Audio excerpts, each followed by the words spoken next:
action. I'm giving you the tools, right? I'm giving you the sandbox. I'm setting the table for you. But it's up to you to decide what you want to eat. Master Chief is human. He's not a machine. He's not a set of armor with a big weapon.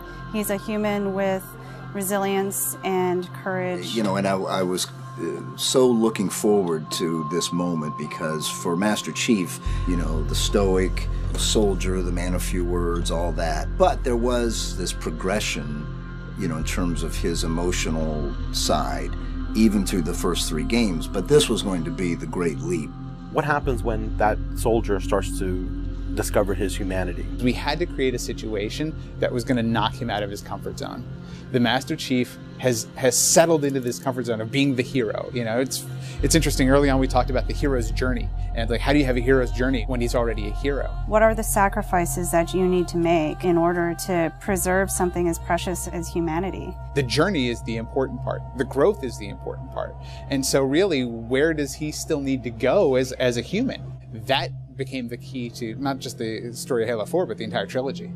We're really examining what sort of burdens a Guardian carries. In a lot of ways, the story that we're telling with Halo 4 is about putting Chief in circumstances where he's forced to change. He's forced to take stock of himself. In a way, Chief is a Guardian. Cortana is Chief's Guardian. The Forerunners were the Guardians of their own universe, and they might have to make a decision that not everyone is going to agree with and that some people might condemn.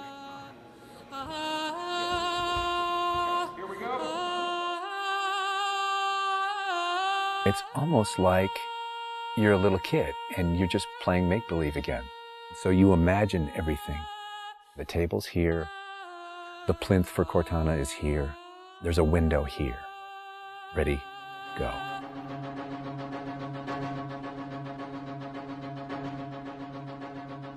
How can we immerse the player even more in this world that we've built around them? I'm not doing this for mankind. How can we have Chief have to deal with his own humanity? Everything had to be predicated by what the character needs were and what direction the characters needed to go in. The art direction specifically for Halo 4 isn't about creating an emotional tone for Halo 4, it's about creating an emotional tone for every single moment and experience that the player needs to understand. Similar to what we said is that, you know, we build what we need to see. We can't look too far this way, it starts to fall apart. But back in here, things are looking good. Film is like, I'm going to create something and it's going to be awesome and I'm going to polish it and I'm going to own it, but I'm going to share it with you, which is very different than game storytelling, which is I'm going to give you all the tools, I'm going to give you all the possibilities, and it's up to you to discover it.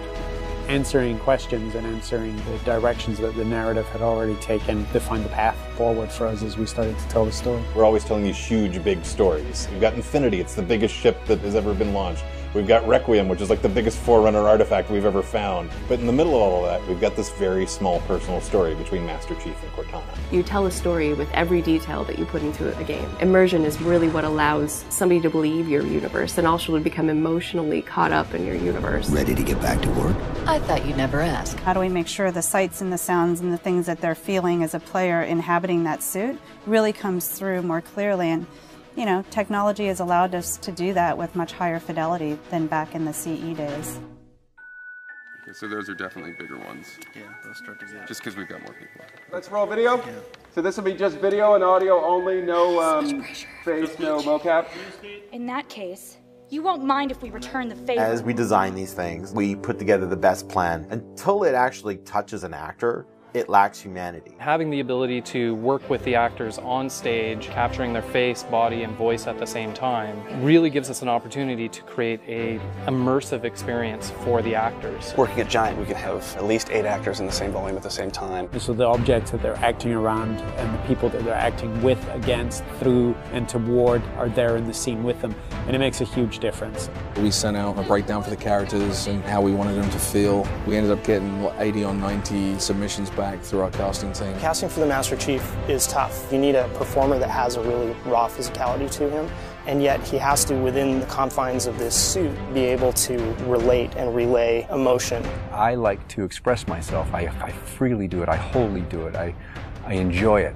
And so pulling back on all of those instincts is what's required to play him. Imagine that translating to a 3D model with huge armor and making sure the personality of Chief's movement comes through that armor was really critical. And that really came down to Bruce's acting, his physical stature, and really his physicality as he went through all of the performance. You'll never see his face or hear his voice, but all of the other actors that are playing off of him have received so much from him in their performances, and I think that they would all agree with that.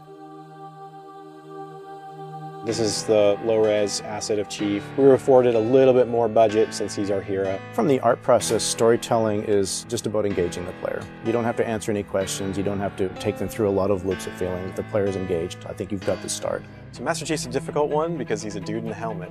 There's such particularly in science fiction, such a fantastic history of people being completely realized as people without having their face as a tool.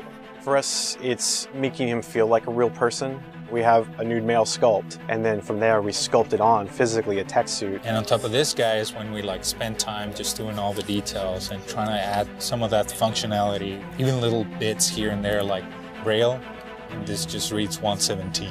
I think it's connected to having even more modern visual flow when it comes to his lines, his design, the way you follow the outline of Master Chief. Trying to put it into an area where it feels realistic, that it feels kind of tankish. What do you think of a tank? You think square, you think metal, there's some wear and tear on the edges. So those things we want to grab, put them on the Chief so it communicates that. The fingers are missing here on these. They have armor caps that come on, but he doesn't have armor caps on his trigger finger or thumb finger so that he could have more tactile sense when he's shooting and loading his weaponry. The last thing we just changed was his visor. His visor picks up the elements based on the room that he's in. We want to take every inch of the character to tell a story as much as we can.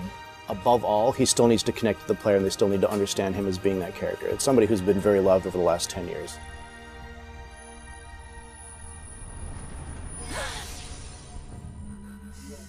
The irony here, right, is that we have a character who's not human at all in Cortana. I was put into service 8 years ago. She is the most human character that we have in the story. Right? She's struggling with her own mortality. AIs deteriorate after 7, Chief. That's something that everybody struggles with. That's the most, human it gets. If we can just get back to Earth and find Halsey, she can fix this. Everyone has to figure out what it means to die. She's strong, she's convicted. She herself is going through a really difficult time in understanding the things that are happening to her. We were looking for somebody who really could bring just fire and stuff that's required for some of those sequences. We needed to make sure we found someone that had some innocence to her, but also could be very strong at the same time. If you imagine that you could have 20 emotions at one time, she has that. I will not allow you to leave this planet! She's really the heart of the game and the heart of Master Chief and explains what's going on and why it's a problem. I didn't mean to. I didn't mean to do that. Cortana is certainly our biggest human connection, I think, with the entire story. How can we see these subtle details in her facial structure? It's the Forerunner symbol for Reclaimer. So this is the baseline where we started from Cortana, and then we go through and tweak and modify, having all these different elements moving throughout her that make her feel alive constantly. We wanted to make it to where you could have code flow lines start from every digit from her toes to her hands, and then be able to flow all the way up into her head. What you experience is her taking care of you as a player from a gameplay perspective, but I think you also start to get a sense of how she takes care of the human side of Chief. Wake me when you need me. They spotted us. Bringing Jen and Steve in and having them layer their voices over the character performances in the cinematics, that just brought the whole experience together. You look at just the number of lines that the Chief has had over the course of the franchise, and it's not a lot. How much firepower would you need? And yet people will immediately call you out on the Master Chief's voice being something very distinctive and important to them. The funny thing is that they've had this off-screen chemistry because they didn't actually meet until last year. Not only is this the first time they've ever sat together on a panel, this is the first time they've ever been in the same room or even met. So seeing them meet and seeing them have that chemistry in real life and seeing how they acted together in scenes just felt like we just missed this opportunity for all these years to actually get them together and get something even more memorable and more exciting out of them. In the beginning, they were great choices for those characters. Steve has this very stoic personality that comes through in his few words. The same way Jen's voice is confident and it's strong, but it can also be playful. You do know you don't have to wait until the last minute just to impress me, right? In many ways, Halo 4 is the first act. We want a player to be able to ask themselves what it is to be a hero. Is the sacrifice worth it? I often think of him as like Atlas, you know, like he's got the weight of the world on his shoulders all the time. Chief and Cortana are the same person, but she has always been the reflection of his humanity. People don't play Halo to watch a soap opera, and yet you don't want to just be kind of pulp. To me, it's a natural progression of this story, and it takes this relationship to the place it should go to.